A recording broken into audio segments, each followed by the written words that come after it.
Hello, everybody, and welcome back to another episode of the Impact Farming Show. Today, we have an amazing guest. We have Margaret Byfield from American Stewards of Liberty joining us. Margaret, how are you? I'm great. How are you? This has been great to have me on. I'm so excited to be speaking with you. Today, guys, we are talking about the 30 by 30 land grab. So if you know about it, great. If you don't, you're in for quite the episode. Margaret, before we dive in, can you tell our audience a little bit about who you are, the American Stewards of Liberty, and the work that you do? Sure. So I was raised on a large cow-calf operation in central Nevada. And that in Nevada, if you're not familiar with our dynamics in America, but about 50% of the West of the United States is federalized. The government owns 50% of the West. So in the state of Nevada, 87% of that state is owned by government. So only 13% of Nevada is private property. So we had a large cow-calf operation there, and which meant we had some private lands. We ran on federal lands where we had the grazing rights and owned the water rights. And that just meant there was a lot of controversy. We were one of the first families that was really targeted by the environmental movement to get us off of that land. They have been trying, since the federal lands were created, they have been trying to remove all the private landowners and all rights attached to the federal lands off of the federal lands. And so we became one of those early targets. So we ended up fighting them, for over 27 years. We were in court fighting them, and we won every round until the last one when the U.S. District Court threw our case out on two technical issues. So I grew up in that environment, and really just having that experience of trying to make a productive living on land that the government owns and controls just taught me at a very young age how we, the people, and I don't care what country we're talking about, but unless the people own the land and the natural resources, we will not control our government. If the government controls our land and natural resources, they control the people. And, America was founded under this concept that we, the people, the middle class, would own the property. And so the East is largely private. And then it's the Western lands that are federalized. That's when the kind of the philosophy changed, or the political power changed in America. And so, that's where you can really see the division in America is those states that have the private property predominantly, and those states that are federalized predominantly. But that's what made America so distinct, was that we were a nation founded under self-rule. We weren't going to have a king. We weren't going to have a prime minister. We were going to be a representative government that elected our own representatives, and we, the people, gave them limited powers. And the key to doing that and to maintaining that form of government was if the people always own the land. Mm. And of course, Karl Marx probably said it the best when he defined what is socialism. It's the abolishment of private property. And so that's what you really see happening in America since its founding, is that tug of war between those two ideas. The idea of self-rule, self-control, limited government over centralized control government that controls the people. And so I know one of the issues you really want to talk about today is the 30 by 30 agenda. And that's the agenda that is really defining that pivotal moment in America today on which way is America going to go? Are we going to stay a nation that is controlled by the people and owned by the people, or one that is going to give way to control of the centralized government? Excellent. That was a perfect description. So I'm curious, Margaret, I actually have something to ask you here. You've been in this fight, literally, your family got involved in this fight for quite some time. So you're deep into this. And now, anybody watching this show, I'm sure anybody in the audience feels that things are changing pretty rapidly. It seems that there's some government encroachment in different areas, different agendas that are popping up. things seem to be changing. So you've been doing this fight for quite some time. Do you feel on the 30 by 30 land grab that they're making quicker movements? I know we'll talk about this throughout, but do you think this is the moment right now? Yeah, I really do. And they really are telegraphing that. And the difference is that 30 years ago, when my family really got embroiled in this fight, you could study the environmental movement, and everything we're going to talk about on 30 by 30 today was in the works back 30 years ago. The difference is it was called by different names, and it was not publicized. So we would come across it in, really confidential material from the environmental groups, not stuff that they really widely publicized. I remember, we had a friend in California that stuck into kind of a secret strategy meeting of the environmentalists where all this stuff was being talked about. And so I think that's, 30 years ago, they were doing this behind the scenes, and they were putting all the things in place in order to get to the point that they are today, which is now, particularly with the Biden administration in America, they are doing everything in the public view. So now we don't have to guess at the agenda. Now we can go and research 30 by 30, and we're going to hear from the environmentalists what a lovely idea this is. That this is about conservation and restoration and, all of those great, wonderful sounding terms. And in the meantime, they have been educating our kids because they've infiltrated the school system. They've been educating our kids to believe in a climate crisis. And as they're teaching about the climate crisis, they're not teaching people about property rights, our kids. And so now we have a young audience that is ready to buy this agenda of conservation and restoration and protection. And so I think the difference is the agenda is the same. The agenda that my family was fighting 30 years ago is essentially the same. It's just a different name. And today they are very brazen. I think they believe that they have enough in place. There's a couple of things going on. I think they think they have enough of the pieces in place where they can just come out and do it. I think the other thing is there's an element of desperation where they are starting to see that enough people are waking up, seeing the agenda for what it is. The climate crisis agenda, which is kind of the basis or the arguments behind the 30 by 30 agenda, it's built on sand. From a biblical perspective, it's not built on facts or good science. It's built on sand.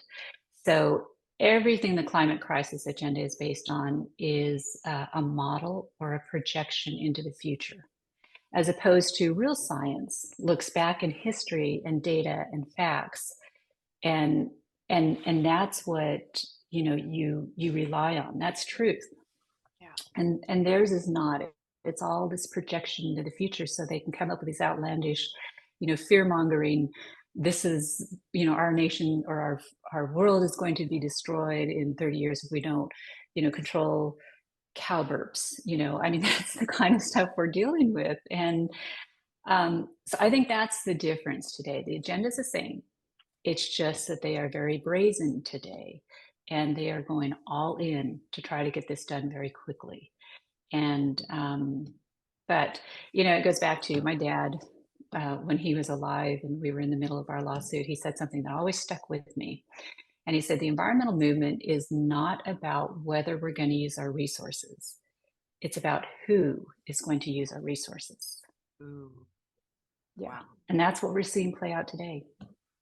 I've heard a few quotes from your dad in a presentation that I watched of you being interviewed, and your dad seems like an incredibly intelligent man. So I'm excited to hear your thoughts, your experience. We have some good stuff here. And I know, and I'm hoping later on, you're going to tell a little bit more detail about your family's battle. So I'm glad I asked you that first, because everything you just shared really sets a stage and explains what the 30 by 30 land grab is really based on. And now I'm going to ask you a little bit more. So what is the 30 by 30 land grab? And I know we're going to talk about the US a lot, but I want you to share whether that includes Canada, the world, and just explain what that looks like. There's some farmers, as you know, in the audience that are like, I know, Mayday. The bulk are probably like, oh, sounds kind of familiar. Something's going on. And other people will be like, that doesn't make sense. So I want you to share, what's the 30 by 30 land grab? So, in a nutshell, it's an international agenda to permanently protect 30% of the world's lands and oceans by 2030. Now, permanently protect means no use, we don't get to use it. Okay, ultimately, their agenda is these are lands that are set aside solely for nature. Mm. So, in the beginning, as they sell the program, they talk about this will be working lands and everything, it'll just be managed in a sustainable way with replenishable uses on it. And that it will just be so smartly managed from kind of the collectivist viewpoint by the book smart people who've been studying these issues and know better than we do who are on the ground, right? So that's kind of how it's sold, and has been sold internationally. America, I would say, is probably one of the last nations to really implement this agenda. It really didn't start in America until President Biden was elected, and then he initiated it 6 days after being in office by executive order. There's no constitutional authority for this or congressional authority for this in the United States. He's doing everything by executive fiat. So, but as I said, we are one of the last nations to have this pushed on us. In the Netherlands, I'm sure you've been watching what's been going on in the Netherlands. They initiated a program in the European Union called Natura 2000. Natura 2000 is essentially 30 by 30, just by a different name. They started it before America did. And so we've seen the manifestation of that agenda, where how all the farmers and ranchers are pushed into this sustainable type of farming and ranching, and these restrictions and plants and species that have to be protected, and nitrogen limits, and all these things are put in to the point now where 2,000 to 3,000 landowners are told they will voluntarily sell their land to the Netherlands government. So that's kind of a precursor of where this all ends up, this particular agenda. And in Canada, when I was first started researching this, in Canada it was called 25 by 25. And you can do Google search on it, and you'll see a lot of stuff come up, and it's going to sound really good and wonderful and fluffy, all the good emotional issues in there. But your prime minister has been focused on getting at least 25% permanently protected by 2025. So he kind of increased the timeline of the agenda. But the other thing to understand about whatever you call this agenda, in America, of course, it's 30 by 30, and internationally it's called 30 by 30. If you look at the UN documents, the Montreal Protocol that was signed back about a year ago now, it's the 30 by 30 resolution. So that's generally how it's referred to internationally. But that is just the first step. So there's another agenda that's out there called the Half Earth Agenda. And that is they want to permanently protect 50% of the world's lands and oceans by 2050. So 30 by 30 is seen as the first step to get there. And in fact, in our documents here in America, where it's discussed by the environmental groups, it'll say, if we accomplish 30 by 30, then that's just the first good step to get to 50 by 50, or get to the 50%. So internationally, that's the goal. And why is that the goal? They say it's about protecting nature, and that if we don't protect nature and biodiversity and species, then humans, of course, will suffer from it. That's kind of what they tell us as the means for all this. But the real agenda comes back to what I said earlier. It's about controlling the resources, because whoever controls the resources controls the wealth and controls the people. And so, this is nothing, I don't get into conspiracy theories. This is nothing that's new to the world. We have fought dictators internationally, time and time again throughout human history. Hitler, you can name them all down the line. There's always a group of people or one or two individuals that think they are entitled to dominate the rest of us. Mm. And this is just the latest manifestation of that evil, from my perspective, um, uh, I don't know, characterization or evil move by people that drives them to want to dominate other people. So it's a power grab of wealth, resources, and this is how they are trying to get there, is using the climate crisis agenda to scare people. And then the solution, of course, is give them all the land and resources, and then of course we will be better. We've been hearing a lot in the press about we will own no property and we will like that, right? That's the agenda that they're trying to sell us. And so 30 by 30, 25 by 25, Natura 2000, they are just the means to get to that end. Okay. Wow, fantastic explanation. And I was going to ask you why. You covered it. And I think kind of at the end, I'll come back with another why, because I think there's more to it as well, deeper. Um, why don't we dive into 20 by 30? 30 by 30, sorry, 2030. That's not that far away. They have a few years. Where are they at in terms of progress? They want the 30%, then the 50%. How are they doing on those goals? And then I really want to dive into, how are they achieving this? Where's that land coming from?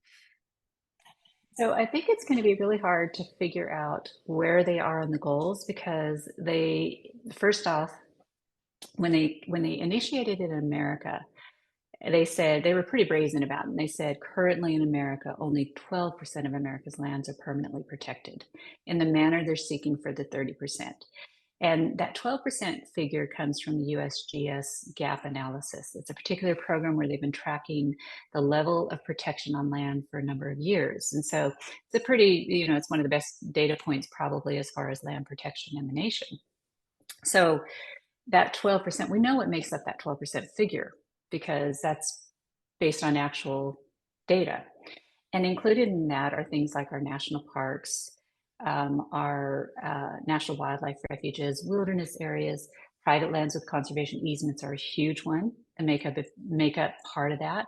That's really how they get the control of the private property. It's been a device that landowners have kind of been sucked into without really understanding how it erodes the property right and gives the control ultimately to the federal government, where they now think they can consider that permanently protected because they know they can enforce that, they can control what they want to do on that land. So, but we know what devices make up that 12%. And so, but what's interesting is when they came out with their first report. So when 30 by 30 first came out in America, we knew we were expecting it. We read it in the executive order the day it came out because we were watching for it. And then we initiated our grassroots campaign, and we got our local governments involved. We had counties all over, primarily the West and the Midwest, start passing resolutions opposing this. And then we had Governor Ricketts in Nebraska lead the effort from the nation's governors, and he had 15 governors step up and expose this nationally, and all of these things. And we had some really good leaders in the House that exposed it. And so by 3 months after this was initiated, it was branded in our press as a land grab, which it is. And so the Biden administration was supposed to come out with their first report 90 days after they initiated this, so that they could tell the American people what 30 by 30 was going to look like in our country. So this would be the first time we would hear from the Biden administration some clarity on what they were really after. Well, we didn't get that. What we got, of course, was first off, is they decided we needed to change the name of the program because it got branded as a land grab. And so, of course, the first thing you do is you change the name and you make it sound better. So they gave it a new name, and the new name is America the Beautiful.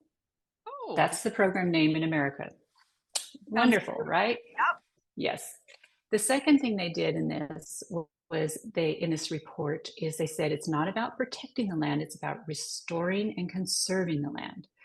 But then they say, oh, but conservation as a concept is too hard to define because it means something different to everybody. So why do they do that? Because if they give it a hard definition, we can pin them down. We know exactly what they are looking at controlling, and we can have that intellectual debate with them on whether or not that should be that way or not.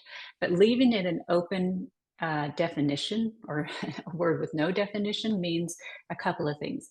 They can change it and make it what they want it to mean whenever they want, right? And second, you can't really track if they're making progress or not. They're the only ones that know whether or not they're making progress. So, it's the artful thing that they do in war, and they're using all those tactics here. So it's not a huge surprise that that's the direction that they took. So, how they are implementing it, because they don't have congressional authority or constitutional authority, is basically they have taken the power and the programs already authorized through the administrative agencies, and they have just redirected everything to make sure that what these agencies are doing are all pushing to get to that end goal of 30 by 30. So US Department of Agriculture, they're handing out a lot of money, hand over fist. I mean, lots of money to landowners, to land trusts like the Nature Conservancy to implement these programs and get landowners locked up into these programs that create the federal nexus so they can eventually control what happens on those lands, which is really the path, what happened to the Netherlands landowners there. All these climate smart programs, were being pushed and landowners signed up on to them, and now they're under those restrictions. So, you have all that going on. You have the Department of Interior, which is increasing regulations on some of the federal lands or rewriting the rules on the lands so that, for instance, we have what is called multiple use lands that the Bureau of Land Management manages, and they are changing it so that conservation of those lands and creating conservation leases on those lands can be done to push out like a grazing right. So you have all these various things going on. There's some of them are a bit complicated and some of them are pretty obvious. Huge push, a lot of funds going into the land trust to get landowners to sign up for conservation easements. So yeah, so they're just using basically every tool they have in the toolbox to further lock down the federal lands and restrict them, and to put a federal nexus on the private lands so that they eventually can start regulatorily controlling those lands as well. Excellent. You're so great at explaining this. Okay, go 101 for me and a farmer watching. That was amazing, but I really want farmers to be on the lookout. You said it, but I want to walk it through. So a farmer's in the US, Canada, happened in the Netherlands, you said, and there's programs to conserve land, conserve wildlife, and the government or organizations pay farmers to either take that land out of production, or they can only graze it for a certain amount of time and then it has to be left alone, right? That's the first step. And then what you're saying is these nice programs, in theory, we'll go to the small print after, but let's start there.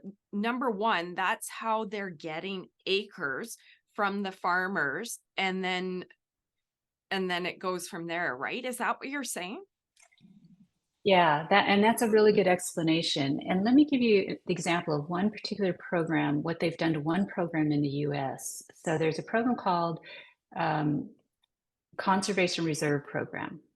It was initiated in the 1985, and it was a program where landowners could enroll lands that weren't really very productive, but if they could enroll them in the CRP program, and they would be paid by the federal government not to put them in crops or graze them and just leave them natural for 10 years. And so the government would pay them not to use those lands. And the purpose for it was for soil erosion control. That was really, those were the kind of acres that could be enrolled in that program, or to help with soil erosion. Okay. So that was the start of that program. So the CRP program, a lot of farmers and ranchers are familiar with. And so you may have somebody who enrolled some acreage into it, and then the first year of the Biden administration, they increased the dollar per acre that they would pay a landowner to enroll in, and they increased the types of acres that could be included. So they started creating this situation where, and we started hearing from landowners about this, that they were paying landowners more money to set aside acreage through these inflated prices, that a landowner would make a decision: do I lease it to my neighbor to graze, or do I keep it in the CRP and get paid more money? And if they're going to get paid more money by the federal government to basically do nothing with it, that's what they are choosing to do. So the government is outpricing the working landowner through these. Yeah, so that's one way that they've been doing it. But then, so that's where they started. That's one of the first things we saw them do with the CRP lands. Then the next thing they did was in 2022, August of 2022, a piece of legislation passed Congress called the Inflation Reduction Act, which is really better known as the Inflation Act, because that's what it did. But they included another appropriation of $20 billion to go into these CRP, EQIP, these same kind of conservation programs. So they put another $20 billion into those programs. And when they did that, they used the same name, so it's still called Conservation Reserve Program, except they changed the purpose for those funds. So it's not for, it doesn't say for the purpose of soil erosion. The text behind this money, called Conservation Reserve Program, now is for the purpose of mitigating climate change, controlling livestock emissions, and controlling agriculture production. Oh, Yeah. So now, but what happens is that, a landowner who's familiar with the CRP program, and maybe they started, using it, back in 1985, and they did all their due diligence, they read the contract, they talked to an attorney, they realized, I'm fine. This doesn't allow the federal government to get, any tentacles into my property. I'm okay with this. And so they continue to sign up for that program, and they don't realize the language has changed because the name's the same. That's the real deceptive way the Biden administration has been doing this. And, we have been sounding the alarm, particularly on that $20 billion, that particular acquisition, because that's the one that puts all this climate smart language in, that then is very similar to what happened to the Netherlands, where, they signed up for all of these climate smart programs, and which gave the federal government and federal nexus to their property, that allows them, just through other laws that are on the books, like the Endangered Species Act is one that can get triggered, which in America is huge because it's a big weapon for the environmentalists.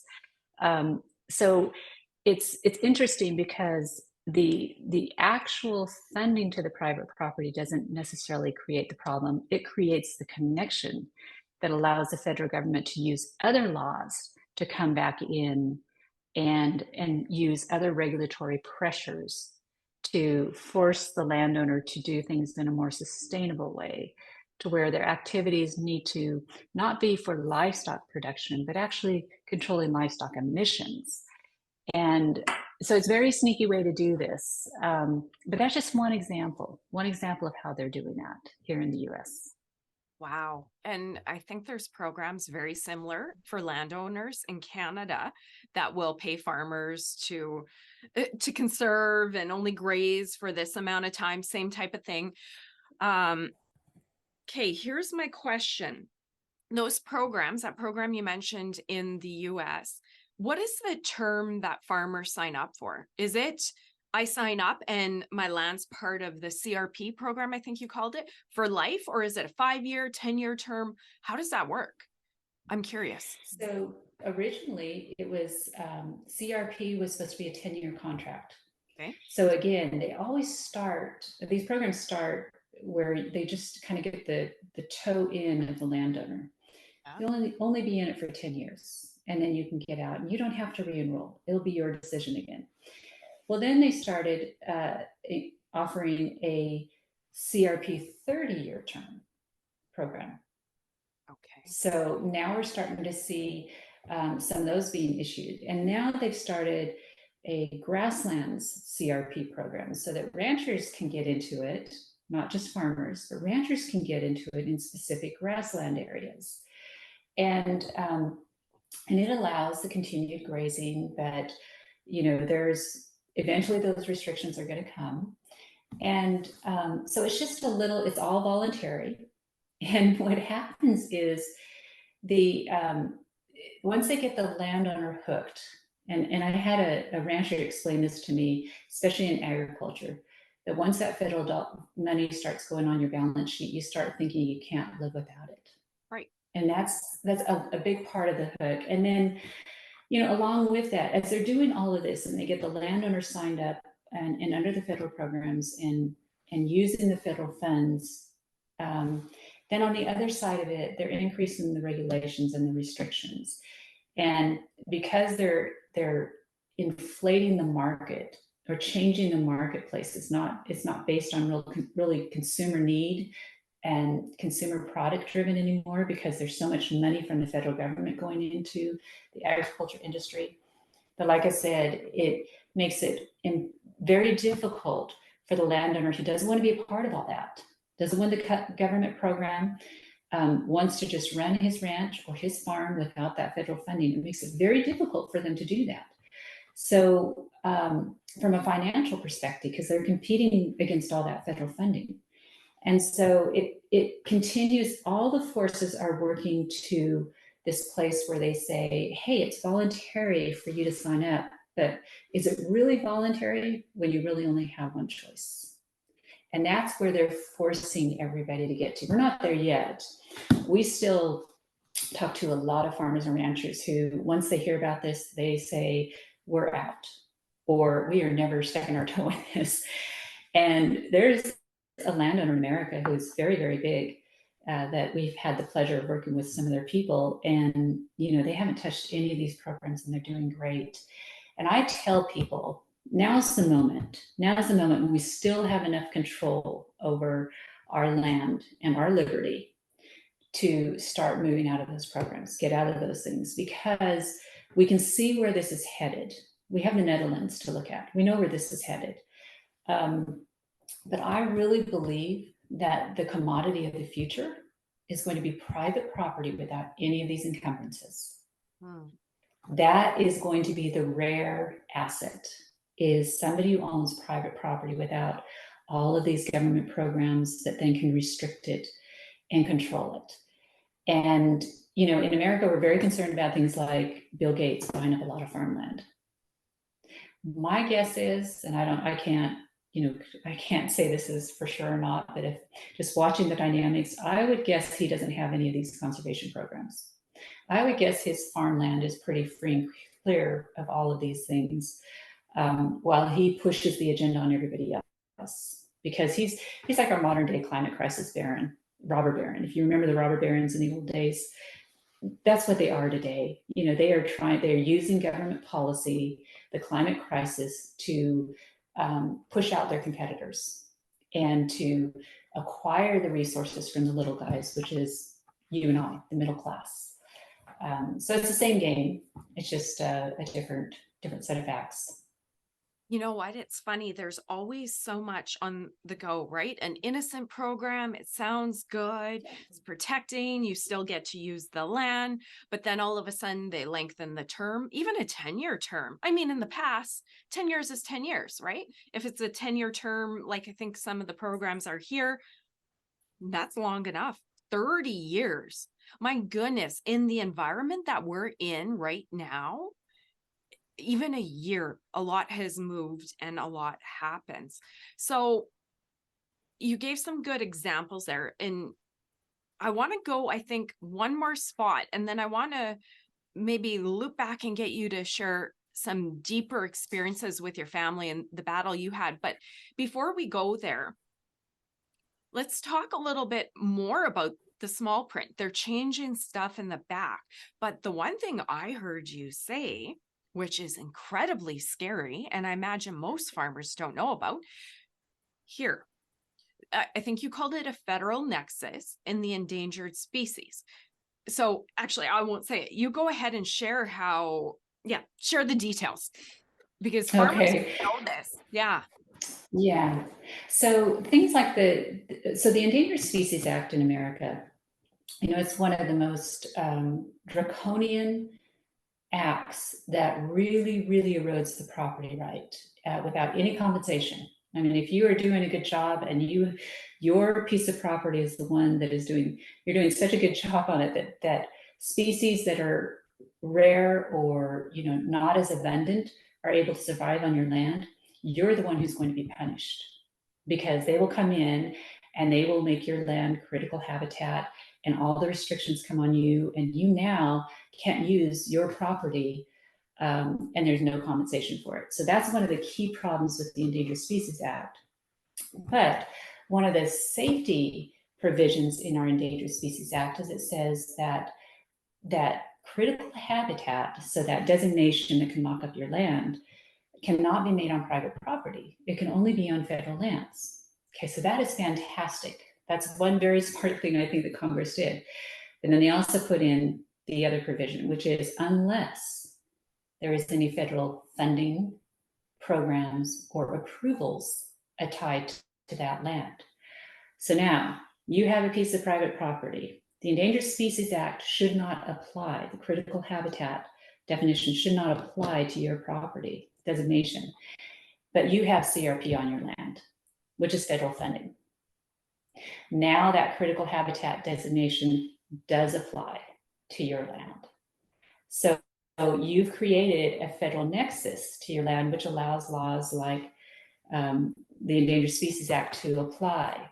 So that basically it's kind of complicated, but it triggers the consultation process, which means whoever in whatever agency manages that CRP land has now obligated to consult with U.S. Fish and Wildlife Service to make sure nothing is happening on your land that could impact an endangered species if your land is in that critical habitat circle.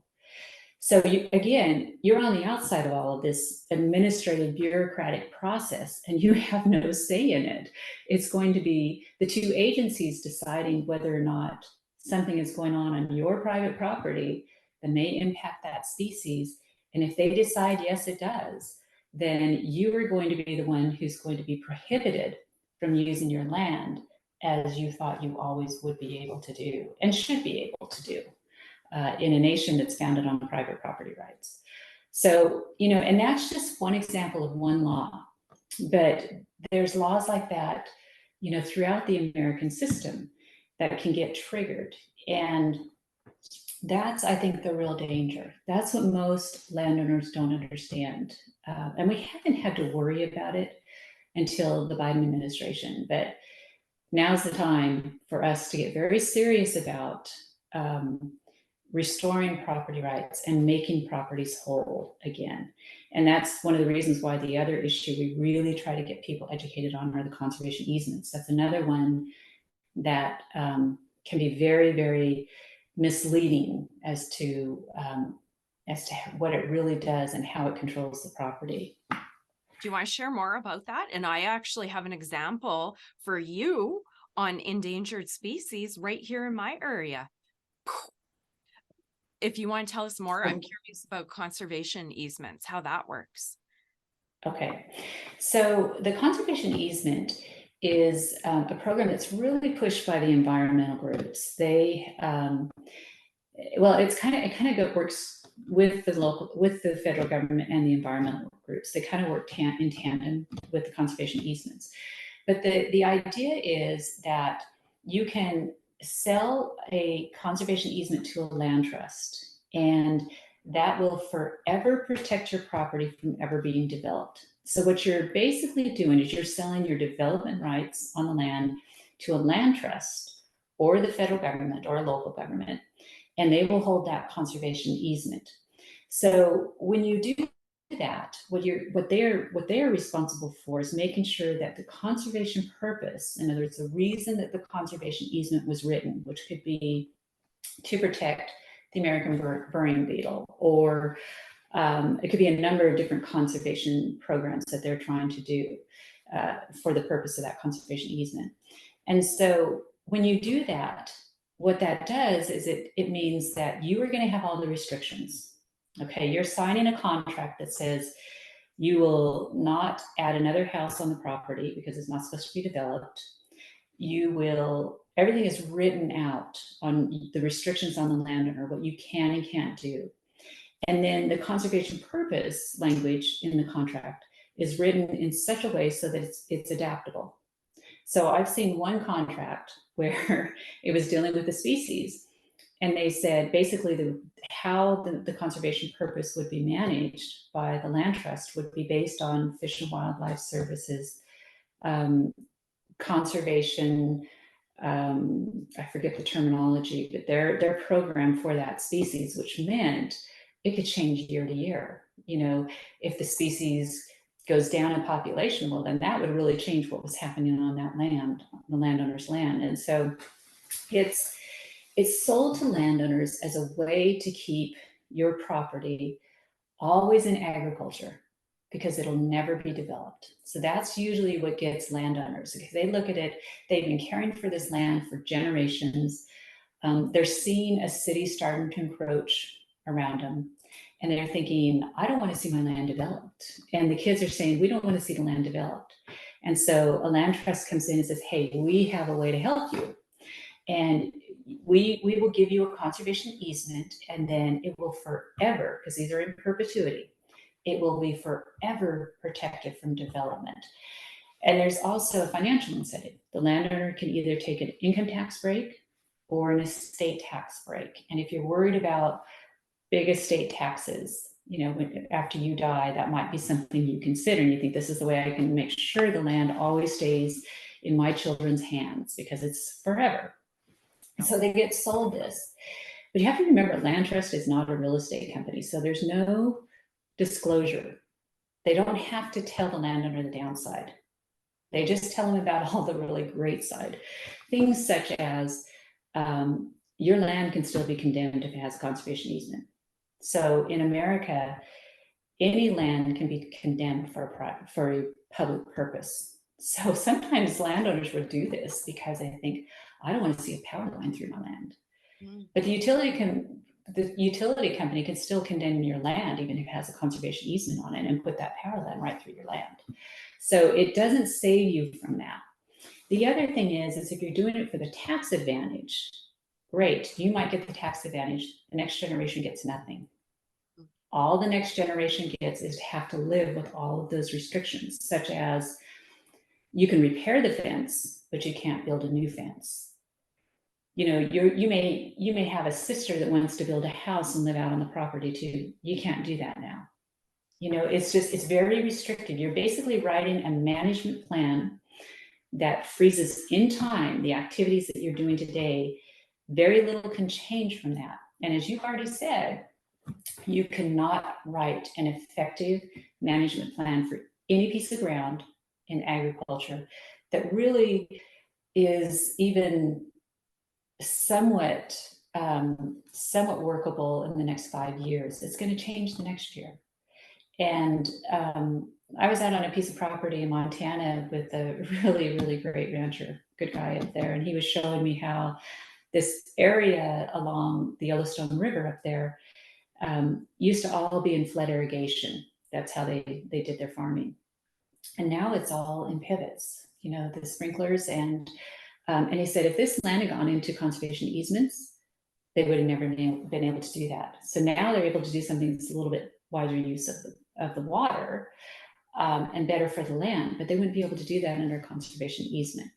So the key thing to understand with the conservation easement, this is usually what I tell people if they are interested in doing a conservation easement or they're pro-conservation easements. I'll tell them, okay, it's absolutely is your right as a property owner and the owner of that land, put it in a conservation easement. Absolutely. Just understand that once you do that, it's no longer private property. because the fundamental element of private property is control. If you don't control that land, I don't care whose name is on the title, it's no longer private property. And when they sign the conservation easement, the control goes to the land trust or the federal government. So that's why, because it really is no longer private property. It no longer meets that definition. That's why the Biden administration considers land in America with a conservation easement a part of the 30 by 30 program, because they consider it permanently protected and they can enforce that. Wow. Okay, forgive my ignorance. One question here. When would somebody be considering a conservation easement? Is that mainly if you're doing wills and estate planning, or are there organizations that come around? How does that work? I'm They're actually organized. There are organizations, there's land trusts all over America because it's big business. okay. They get paid by the federal government, they get grants by the federal government to go out and put these conservation easements on. Then they are the entity that go out and they make sure that these provisions are upheld by the landowner. So they go out and they do the reviews. It's big business. And in fact, the Nature Conservancy is known for getting a conservation on a piece of land and then selling it to the government at a profit. So, I mean, it's big business where they get a grant to put these conservation easements on, and then they are able to turn around and sell it to somebody else for a profit. So, yeah, in fact, all of the big agricultural organizations in America, from American Farm Bureau to National Cattlemen's, they all have land trusts. And they make, there's money to be made in that. And so it's normally these things come down to dollars, and it really does in conservation easements as well. They take advantage of the good heart of the landowner. And there's even other things going on, which I don't know that we want to get into today, where the land trusts are going to make quite a killing on these conservation easements here in the near future if a new program goes into place in America. But it's, I think from the land trust perspective, they get to control more land, which is the environmental goal. So the Nature Conservancy would like to have a big say in how land is managed, the private land is managed, as well as all the other land trusts, like World Wildlife Fund and all of the entities behind the 30 by 30 agenda. They don't believe in the individual's right or know-how to manage their own land. They believe that it should be consolidated, that land should be managed under ecosystems, not in 40-acre parcels. So they really push for the consolidation of land control. It's just a part of their mission to accomplish their mission and their worldview. And how you get there is you control the resources, you control those assets. It's funny. I would say in the past, these programs, innocent, but now it seems that this is picking up steam. And I imagine there's a lot of farmers out there that are not aware of the dangers, that don't know the small print, and think that this is far-fetched. Here's an example, Margaret. I was thinking about this. In Canada, actually, call it about 10 miles from where I live right now, and we actually had a piece of land, a section of land about in the area where this is happening. Listen to this. In Manitoba, southeast Manitoba, where I live, there were crocuses, an endangered species of crocus flower found out here by conservation groups. Years back, a bunch of landowners, it's marginal land out here, junkie land, cattle land, right? For the most part, out in that area. Somebody found this endangered species of crocus in the ditch. And then our government, long time ago, and a conservative government at that, put legislation in place. If there are an endangered species anywhere in the area, anybody now had the right to go onto any land within the area to look for that. Yeah, you think when we were Wow. talking about this 30 by 30 and land grab, I was talking about this with my husband, and he said, well, look what happened to the Amish. I didn't even connect the dots. Here's what happened. So the crocus flower was in the ditch and on some land.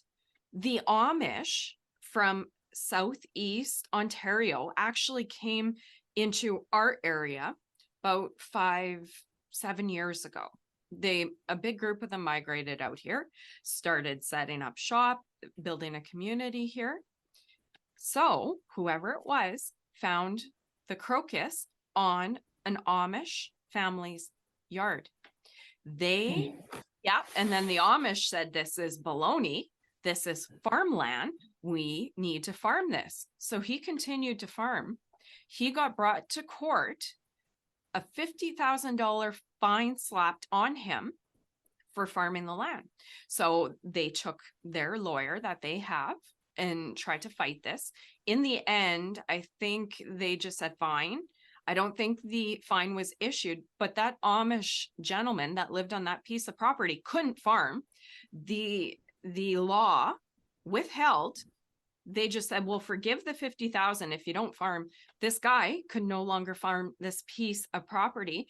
And I'd say a bunch of the Amish that had just settled here in our area, about 50% of them said the heck with it. And they went and picked up and went to the States where they have family connections. And you know, the crazy thing, I had land, we sold it 2-3 summers ago. Shortly after that, we had land not far from there. I'm like, oh my gosh, Anthony, if somebody decides to continue their little adventures to save the crocus, they could have ended up on our land in our province. And this is real. No word of a lie. If they would have found one of those crocuses on our piece of property, we'd be done. I said, Anthony, if they do this, we can't farm. And what happens? We can't sell because nobody's going to buy it. Exactly. You nailed it. Right there. You nailed it. And so what are they creating? They're creating this culture where people are afraid to own land. Yep. And that's deliberate. You know, land ownership, it gives you, if you can own a piece of land where you can grow your own food, build your own house, produce a product that you can sell that people want, and therefore have an income to support your family, you're independent, you're self-sufficient. And that's what land gives to people. Land allows people to do that. You know, you can defend your land, you can defend your home, you can defend your product, all of those things. That's what land allows you to have.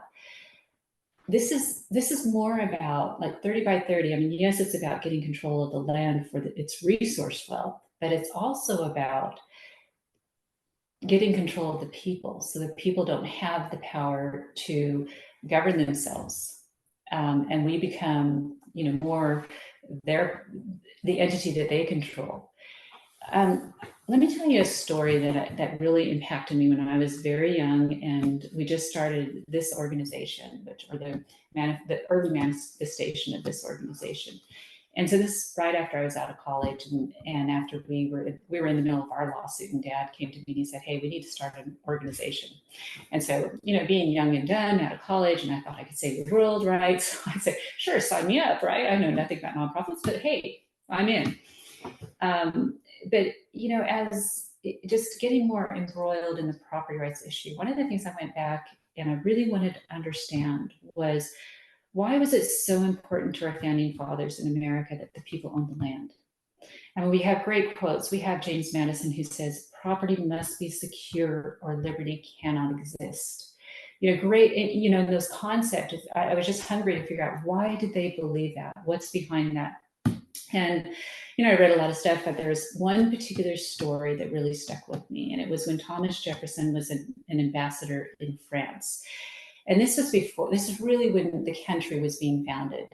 And our origination documents really hadn't even been formed yet. And he had been walking through the French countryside because he had a huge interest in architecture and nature. And he just loved, you know, the European lands and to learn everything he could there.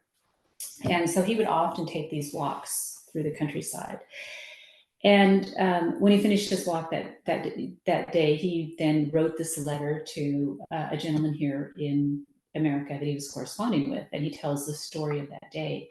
He started out walking, and he on the road he met this young or older serf, is what he called him, and she was just a woman, a day laborer who had kids at home, who was walking to the next town to see if she could find work for the day so she could feed her kids. Okay, very poor. And he made note that she represented the masses in France at that time. In other words, most of the people were that poor that they didn't have food for the next day for them or their family. Okay, that was the majority of the people. And they're walking through this beautiful countryside, and he makes note of it. I mean, it's just gorgeous timberlands, grazing lands, just this gorgeous, productive resource area that wasn't being utilized. They were the king's lands. So they were set aside for the purpose of, the hunts for the wealthy elite to go out and ride with their hounds and chase and, do all this fun stuff, right? They were playground. There was playground for the rich, the elite in France. And he made note that if that day laborer had even gone onto that land to pick up a stick of wood for a piece of to build a fire, she would have been criminalized. That would have been an illegal act. And so anyway, he was asking for directions. She told him which way to go. And so he just thought, because she had been so kind and he talked with her, and so he gave her a little bit of coin, a couple coins, and she broke down crying. And he's saying, ma'am, what's wrong? And she had never seen that kind of money in her life. And so he goes back and he writes this very impactful letter where he recounts this whole story, and he tells his friend at home, he said, we can't let this happen in America. In America, the people have to own the land. That holding land like this away from the people for them to be able to use and forcing them to live in poverty is criminal. And so he ends it by saying it's the small landowner that is the most important part of the state. Because that small landowner, just like I was saying earlier, when all of us have a piece of land and we can take care of ourselves because of that, we have a very productive nation. We have a very strong nation because we have a strong economy, and we're not dependent on government handouts for our daily things in life. It's completely different. And that's the country they envisioned for us. And it flies in direct conflict with the people trying to gain control of America and Canada. I mean, it's the same people. And so that was just one of the stories that really hit me when I was younger, as so important to understand how important property rights are to individual liberty. And that's really what, that's what America's Stewards of Liberty is about. That's what we fight for. And, and we're trying very hard to restore the erosion, turn back the erosion of property rights in America today, with which is obviously a very heavy lift. But that is the way of living that created such ingenuity worldwide, that spread worldwide. I think about when America was founded, our most sophisticated mode of transportation was horse and buggy. 200 years later, there's a man on the moon. When you put that 200 years in context of human history, that's like a blip, in human history. But what was the difference? The difference was the people were trusted to make good decisions, have the ability to be ingenious and use their gifts to live in a way that humanity prospered. And it spread worldwide. It wasn't just that America was the only one that did that. It was just that concept spread worldwide and really lifted up the people. And that's what the people trying to control us now fear. They fear that human ingenuity. And it's private property rights ownership, our ability to own the land and the resources, that gives us that control. Either we have the right to own the property or we are property. Ooh. Yeah, and they know that. Margaret, and that's amazing stories that you shared about Thomas Jefferson. But let's connect it to you. You use the analogy, had that lady grabbed a stick off a piece of property, she would have been in trouble. Let's share your story a little bit more. I had wanted to get into that earlier for the farmers that are sitting there going, can't happen to me. Do you want to talk a little bit more about the details of your family's legal battle as a final, hey, this isn't just us talking about ideas, coulda, woulda, maybe might happen. Your family's gone through this, and for something as simple as wood, right? And your dad was under house arrest. Do you want to share a little bit more about that to wrap up? Yeah. Yeah, you know, so when we purchased Pine Creek Ranch in Central Nevada, which was 1978, you know, we'd worked with the federal agencies, had a grazing right in forest lands before. Dad always got along with them very well. But from the moment we stepped on the ranch and started running it, we owned all the water. So our ranch was 1,100 square miles. And I know that sounds like a lot of land, which it is, but it's Nevada, which means it takes a lot of acres to feed a cow. So, you know, our cattle would migrate 80 miles twice a year from end to end of the ranch. And they were range cattle, semi-wild. You know, our average ride was 25 miles a day. It's the big old fashioned, you know, Western ranches that, you know, you see in John Wayne movies, right? That's how I was raised. That's how we were raised. But we owned all the water on that land under state law. So we didn't own the land, but we owned the right to use the water. And so the Forest Service had fenced off one of our critical springs and piped it into their ranger station, even though they had their own well and they didn't need it. It was a deliberate act on their part to try and instigate a fight with us. So they fence off the spring and pipe it into their ranger station. So my dad confronted him and said, look, guys, if you need some of this water, we can talk about that, but don't steal it from me. And that's really when the fight was on. So in that first grazing season with the Forest Service, it was a 105-day grazing season, so where we were allowed to put our cattle up on the forested ranges, so the 2 mountain ranges that we ran on, 105-day grazing period that they could be on up there.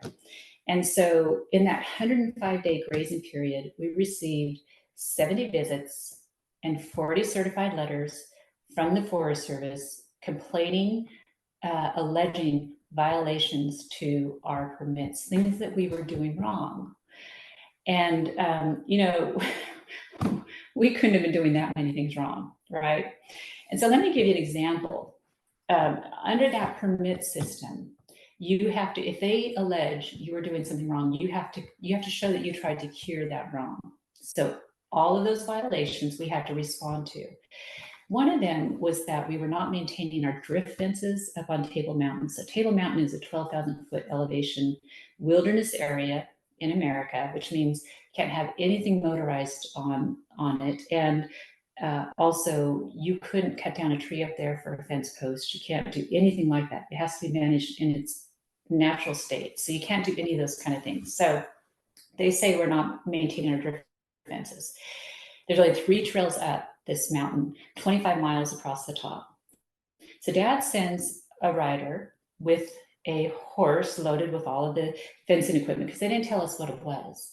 So they're loaded down with fence posts, you know, wire, you know, everything, right?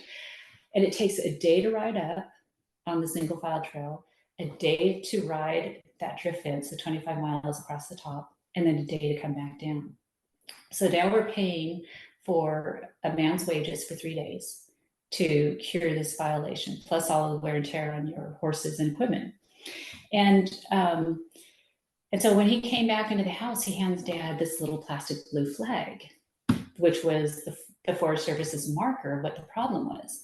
And so Dad said, okay, well, so what was the problem? And he said, well, out of 25 miles of fence, there was 1 staple missing. The staple being the staple you put in the post to hold the wire up. There was 1 missing in 25 miles of fence. That was our violation of our permit. So imagine having 40 certified letters with those kind of allegations in it and 70 visits, personal visits from the Forest Service in a 105-day time period. The very first year we're on that property, because we said, hey, you have fenced off one of our springs illegally, and we'd like to work this out with you, but we're not going to let you steal it from us. That's the persecution that they can bring down on any American. And I want to remind people in America that this happened. That started in 1978. We went through increasing degrees of that harassment for the next 13 years through two very conservative Republican administrations under Ronald Reagan and the first President Bush, which you would think they would have been running an administration that certainly wouldn't agree with that. And I don't think those gentlemen would have agreed with this if they'd known about it. But one of the problems in America is that our administrative agencies have been given so much power by Congress that they really are their own branch of government. We talk about the administrative state in America. They have so much power and control that even a conservative secretary in those departments has a very hard time making sure that things like that are not happening to the American people. It's almost impossible to fight these guys. So, that's why when I look at things like 30 by 30, I know what it's like to be under the oppression of the federal government when they control or own the land. And, we think we have a great constitution, and we do. But our means to defend that is that we own the property so we can keep control of our federal government. And in America, the government owns 40% of our land. Private citizens own 60% of the land. But that 60%, the thing we don't know about that 60% is how much of that property has conservation easements and all these conservation programs on it, to where we really aren't in control of our own private property. So I look at where we are, and we are dangerously close to a tipping point, I think, where we could lose control of our nation just merely because they have so much control over our property. So it's one of the reasons, that's the background that really fuels me and my husband, and is really the passion behind American Stewards of Liberty. Is we know what that looks like, and we've had a glimpse of it personally, and we don't want to see that happen to our nation or any nation. That's property ownership is equivalent to individual liberty, and every human should have the right to that. Beautiful. I think those are the most amazing words to wrap up the episode. I'll give you a final spot if you want to add anything, any calls to action, or wrap up with how farmers can connect with you, your organization, and learn more about the 30 by 30 land grab. Sure. The best way really to learn about us is just to go to our website, which is americanstewards.us. And you can that'll take you to different places. And there's a couple of there's 30 by 30, of course, which we have been educating on for the last couple of years. But also, if you really want to dive into the next big agenda that we're working on, it's the natural asset companies, which is a move to create a type of company that would then embody these protected assets they're creating, so the world elites can make money off of things like our national parks. And it's an international agenda too. So it's going to be something that is going to be happening, may already be happening in Canada. But that's kind of the next big issue that we're really focused on fighting. And we've got a lot of stuff on our website that people can dive into if they want to learn more about that. Goodness, there may be a part 2 on that. So willing. Well, Margaret, thank you so much for your time. You are an amazing wealth of information and knowledge on the subject. And I'm so thankful you took the time with myself and our audience to really walk us through step by step. When I started this, I had an expectation, but it really really connected the dots for me on how something innocent can be tied up without the farmer's awareness and where this could go. So thank you so much for your time. I appreciate it. No, thank you. Key to all this is education. You know, if we the people get educated, it changes how we vote. It changes what decisions we make on our operations, and that changes the whole direction. That's what the opposition is afraid of. So I appreciate you taking the time to expose these issues and really dive into it. You're doing good service, good work. Oh, thank you. My pleasure. My pleasure. And I'll include all these links, everything we spoke about on the show notes. So thank you, Margaret. And thank you in the audience. If you enjoyed this as much as I did, like it, share it, and get it out there because every single farmer needs to know about this. So thank you for tuning in, and I'll see you next week. Bye, guys.